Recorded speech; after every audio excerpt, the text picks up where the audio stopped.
संबोधित करें। भारत माता की, भारतीय जनता पार्टीचा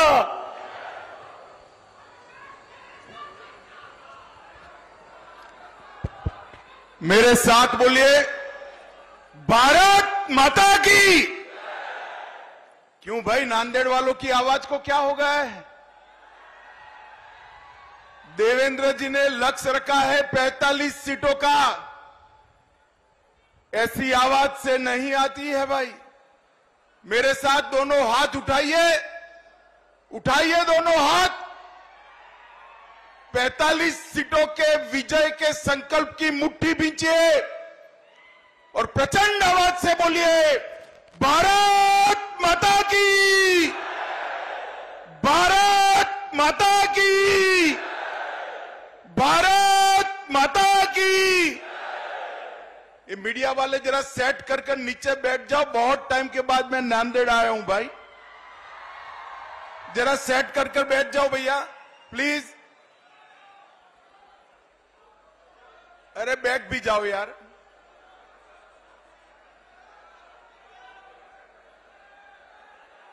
बैठ जाओ, बैठ जाओ।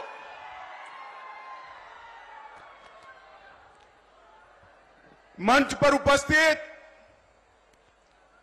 महाराष्ट्र के दिग्गज नेता, जिन्होंने अपने मुख्यमंत्रित्व के काल में महाराष्ट्र को देश में एक नंबर पर लाने के लिए बहुत बड़ा प्रयास किया, ऐसे हमारे नेता श्री देवेंद्र फडणवीस जी, महाराष्ट्र भारतीय जनता पार्टी के अध्यक्ष भाई चंद्रशेखर बावनकुळे जी, श्री भगवतराव कराड़ जी, आज जिनके निमंत्रण पर मैं आया हूं, ऐसे प्रताप राव पाटिल चिखलीकर जी,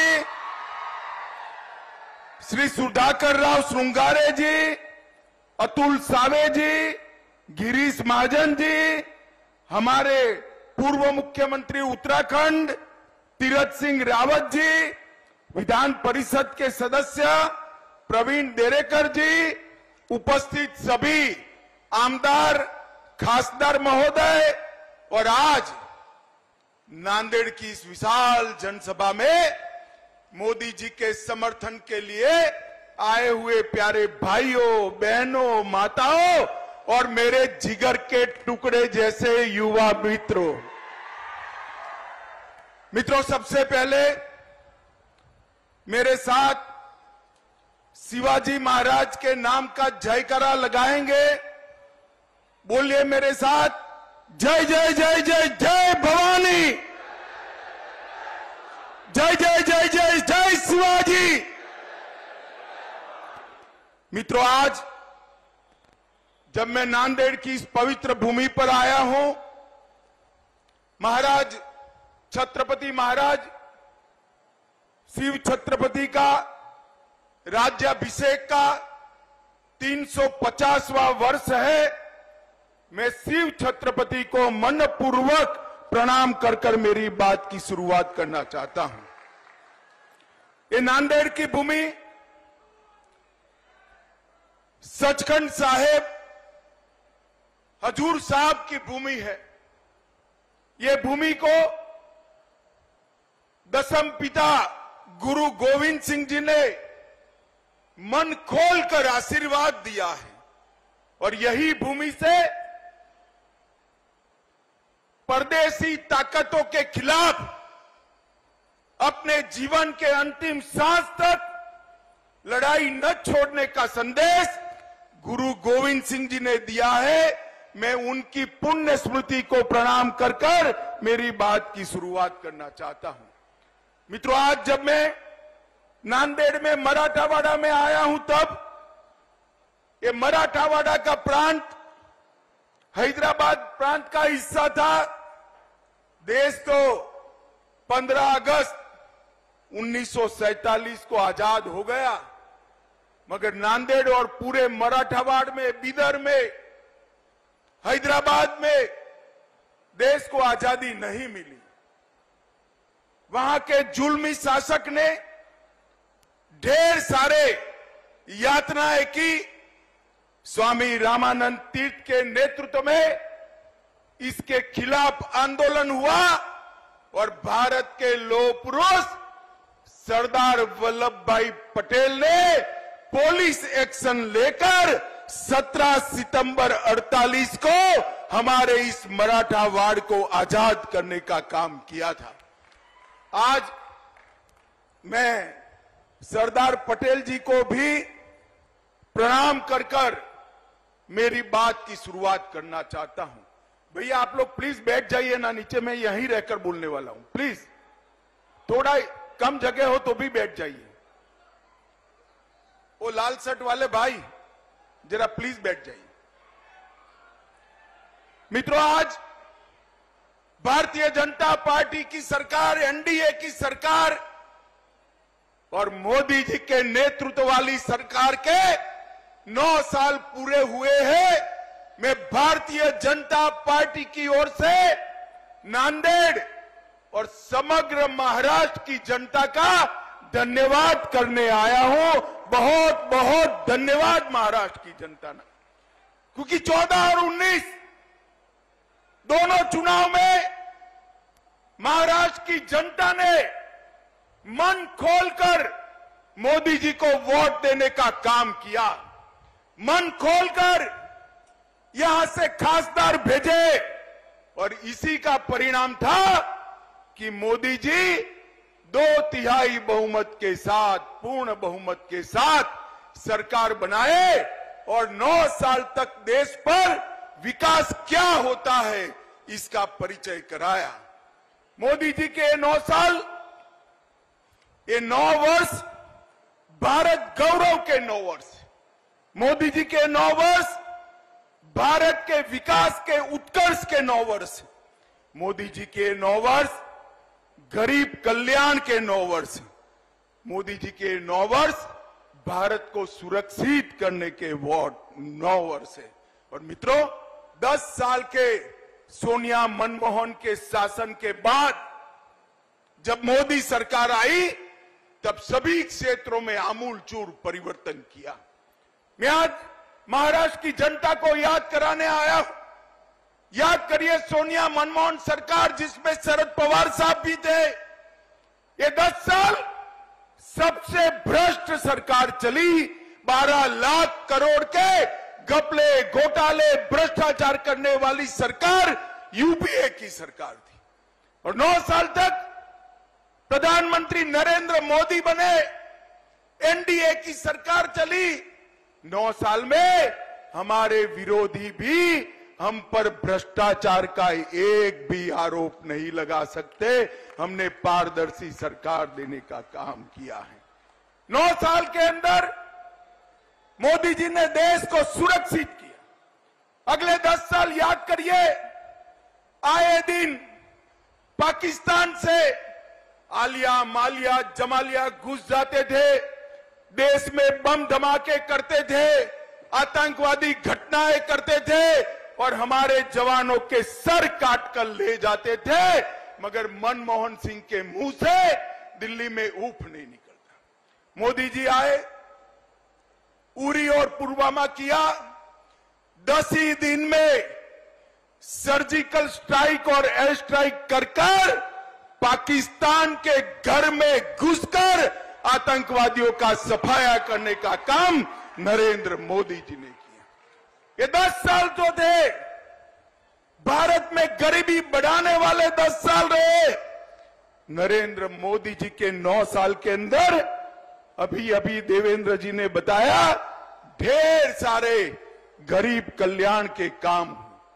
देश के 80 करोड़ गरीबों के लिए हर व्यक्ति को घर मिले, हर व्यक्ति को घर में शौचालय मिले, हर व्यक्ति को घर में बिजली मिले, हर व्यक्ति को घर में पीने का पानी मिले, हर गरीब को 5 लाख तक की सारी सुविधाएं फ्री ऑफ कॉस्ट मुफ्त में मिले, गरीबों को 5 किलो अनाज प्रति माह हर व्यक्ति मुफ्त मिले और इसके साथ साथ गैस का सिलेंडर देने का काम भी मोदी जी ने किया।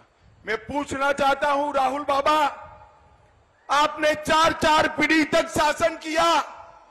4-4 पीढ़ी तक जवाहरलाल नेहरू जी, इंदिरा जी, राजीव गांधी और सोनिया मनमोहन की सरकार, अगर 4 पीढ़ी में आप शौचालय नहीं पहुंचा पाए, घर नहीं दे पाए, गैस नहीं दे पाए, मुफ्त अनाज नहीं दे पाए, तो आपने गरीबों के लिए क्या किया?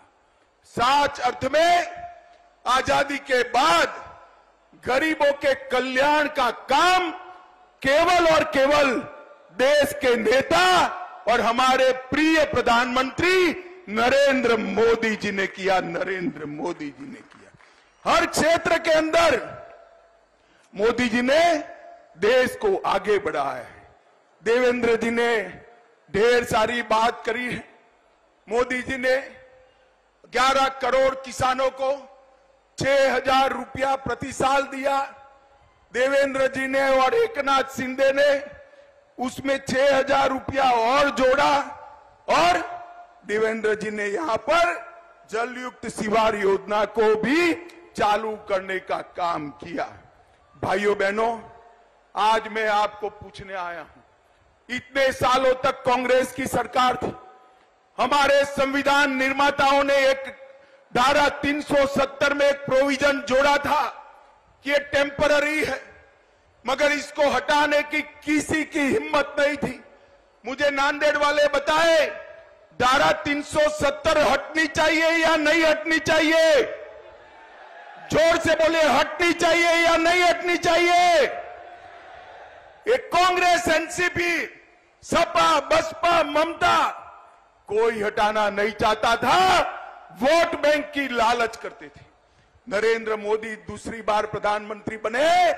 मोदी जी ने 5 अगस्त को कलम के एक झटके से धारा 370 को समाप्त कर कश्मीर को हमें के साल ये भारत का हिस्सा बना दिया। और ये राहुल बाबा, शरद पवार, सभी लोग विरोध कर रहे थे। कहते थे आसाम में, कश्मीर में खून की नदियां बह जाएगी। राहुल बाबा, खून की नदी छोड़ो, किसी की कंकर चलाने की भी हिम्मत नहीं हुई है। कंकर चलाने की ये नरेंद्र मोदी सरकार है। माताओं, भाइयों, बहनों, मुझे बताओ, अयोध्या में प्रभु श्री राम का मंदिर बनना चाहिए या नहीं बनना चाहिए? अरे जोर से बोलो, बनना चाहिए या नहीं बनना चाहिए? काशी विश्वनाथ कॉरिडोर बनना चाहिए या नहीं बनना चाहिए? सोमनाथ का मंदिर फिर से सोने का बनना चाहिए या नहीं बनना चाहिए? कांग्रेस के शासन में कुछ नहीं होता था। नरेंद्र मोदी जी ने बाबर ने तोड़ा हुआ वो राम मंदिर फिर से पुनः प्रस्तापित किया। ये राहुल बाबा, मैं भाजपा का अध्यक्ष था, मुझे ताने लगाते थे कि भाजपा वाले कहते हैं मंदिर बनाएंगे मगर तिथि नहीं बताते हैं।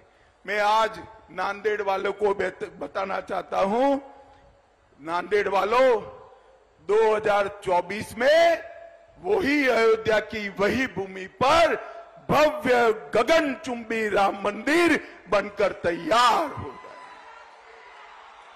नरेंद्र मोदी जी ने देश की संस्कृति और देश के इतिहास का सम्मान करने का काम किया है। नरेंद्र मोदी जी ने दुनिया में देश को गौरव दिलाने का काम किया है। आज देश भर में मोदी जी जहां जाते हैं वहां मोदी मोदी मोदी मोदी मोदी मोदी के नारे लगते हैं। और मित्रों, मैं आपको बताता हूं, ये मोदी मोदी के नारे युवाओं नरेंद्र मोदी जी का सम्मान नहीं है।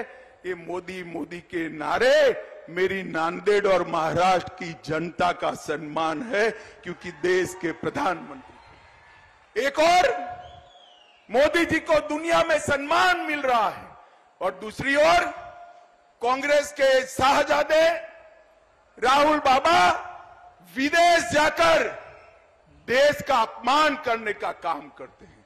अरे राहुल बाबा, विदेश में जाकर देश की राजनीति की बात, विरोध की बात नहीं करते।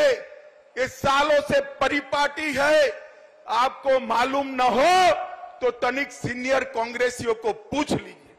और राहुल बाबा यहां नहीं बोलते, विदेश जाकर बोलते हैं, क्योंकि देश में उनको सुनने वाले बहुत कम बच गए हैं, इसलिए वो विदेश जाकर बोलते हैं। माताओं, भाइयों, बहनों, हर क्षेत्र के अंदर भारतीय जनता पार्टी ने विकास किया है।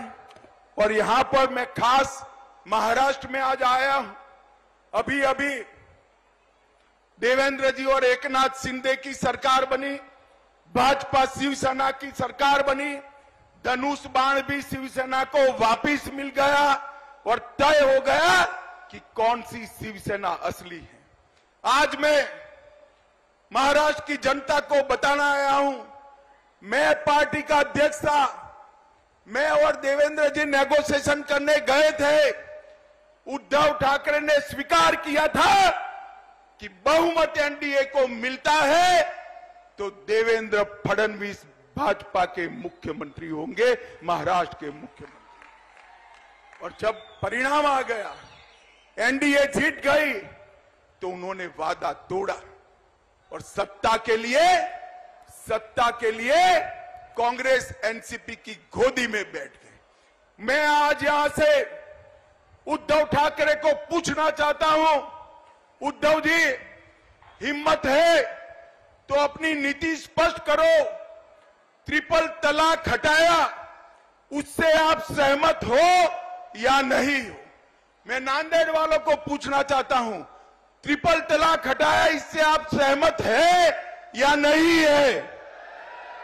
उद्धव जी, आप नीति स्पष्ट करो। राम मंदिर बन रहा है, उससे आप सहमत हो या नहीं हो?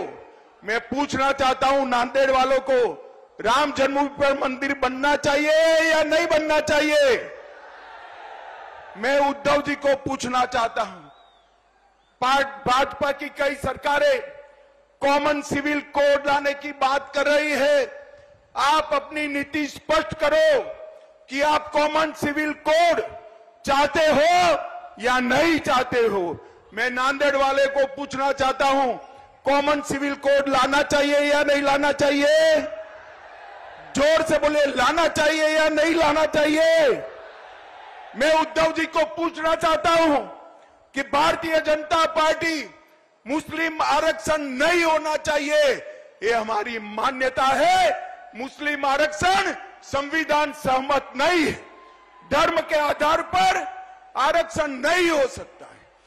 उद्धव ठाकरे महाराष्ट्र की जनता को बताए कि मुस्लिम आरक्षण होना चाहिए या नहीं होना चाहिए। मैं नांदेड़ वालों को पूछना चाहता हूं, मुस्लिम आरक्षण जाना चाहिए या नहीं जाना चाहिए? जोर से बोलो, जाना चाहिए या नहीं जाना चाहिए? मैं उद्धव ठाकरे को पूछना चाहता हूं, कर्नाटक में जिनके आप साथी हो, उनकी सरकार बनी, वो वीर सावरकर को इतिहास से के पुस्तक से मिटाना चाहती है। क्या आप सहमत हो? मैं नांदेड़ की जनता को पूछना था, वीर सावरकर का सम्मान, ये महान देशभक्त आदि बलिदानी आदमी का सम्मान, वीर सावरकर जैसे स्वतंत्र सेनानी का सम्मान होना चाहिए या नहीं होना चाहिए? जोर से बोलिए, होना चाहिए या नहीं होना चाहिए? उद्धव जी, आप दो नाव में पैर नहीं रख सकते हो। महाराष्ट्र की जनता के सामने मैंने जितनी बातें करी है, इसका जवाब स्पष्ट कर दीजिए। आपकी पोल महाराष्ट्र की जनता के सामने खुल जाएगी। माताओं, भाइयों, बहनों, उद्धव जी कहते हैं कि हमने इनकी सरकार तोड़ी, हमने नहीं तोड़ी है। उद्धव जी, शिव सैनिक आपकी शिवसेना की नीति विरोधी बातों से तंग आकर शरद पवार जी की पार्टी से रहने के लिए तैयार नहीं था। उन लोगों ने आपकी पार्टी छोड़ी और आपकी सरकार टूटी।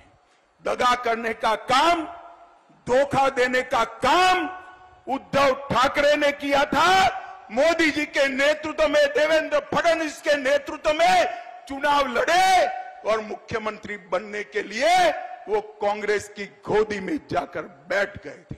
माताओं, भाइयों, बहनों, ये 24 का जो चुनाव आना है, ये चुनाव जो आएगा, इसमें आपने फैसला करना है किस देश का प्रधानमंत्री कौन बने, मोदी जी बने या राहुल गांधी बने।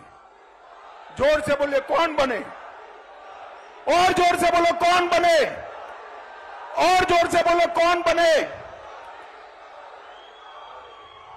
उद्धव जी, आवाज सुनाई पड़ती है तो सुन लीजिए। आप वहां रहकर औरंगाबाद का नाम बदलने का समर्थन नहीं कर सकते, उस्मानाबाद का नाम बदलने का समर्थन नहीं कर सकते, और अहमदनगर का नाम बदलने का भी समर्थन नहीं कर सकते हो। आपने महाराष्ट्र की जनता के सामने आपका स्टैंड स्पष्ट कर देना चाहिए।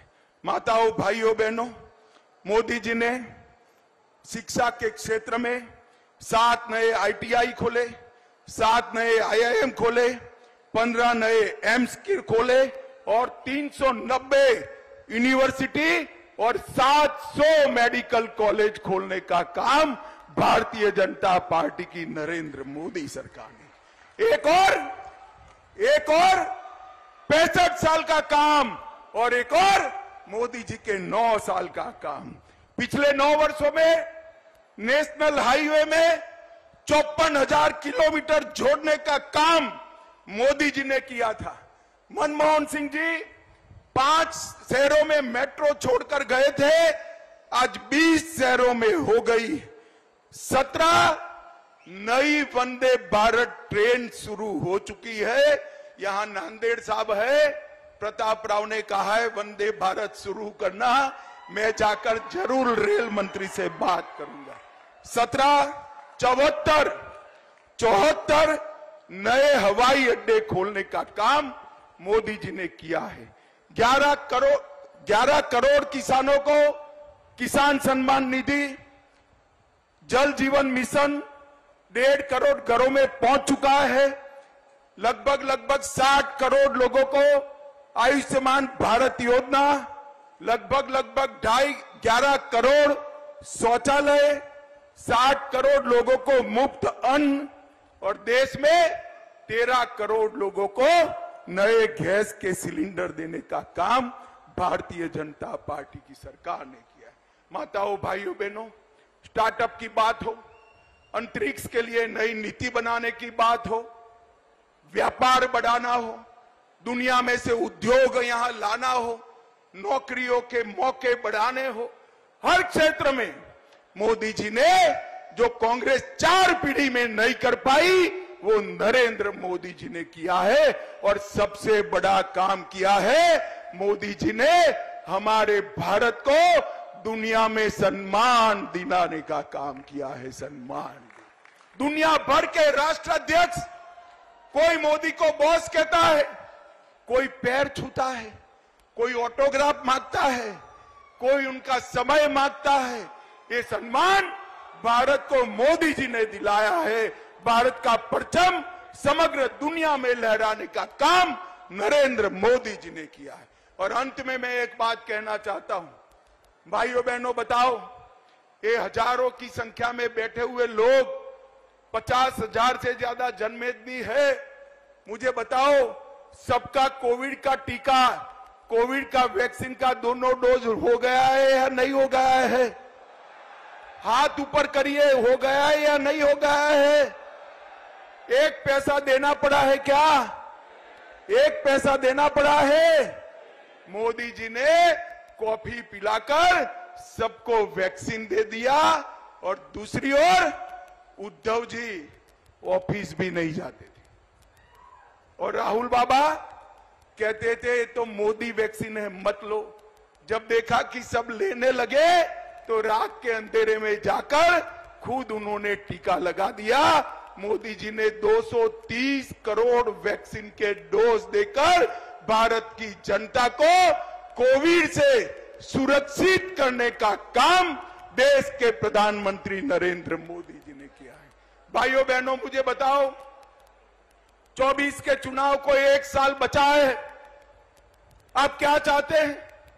मोदी जी की सरकार फिर से चाहते हैं क्या? अरे जोर से बोलो, चाहते हैं क्या? नांदेड़ से कमल खिलाकर मोदी जी के पास भेजेंगे क्या? महाराष्ट्र में 45 से ज्यादा सीटें जीतेंगे क्या? नरेंद्र मोदी जी को फिर से प्रधानमंत्री बनाएंगे क्या? तो मेरे साथ दोनों हाथ उठाइए, उठाइए दोनों हाथ और बोलिए, जय जय जय जय जय शिवाजी, जय जय जय जय जय भवानी, भारत माता की, भारत माता की, भारत माता की, वंदे। लोकशाही मराठी ऐका, पहा, जागरूक रहा.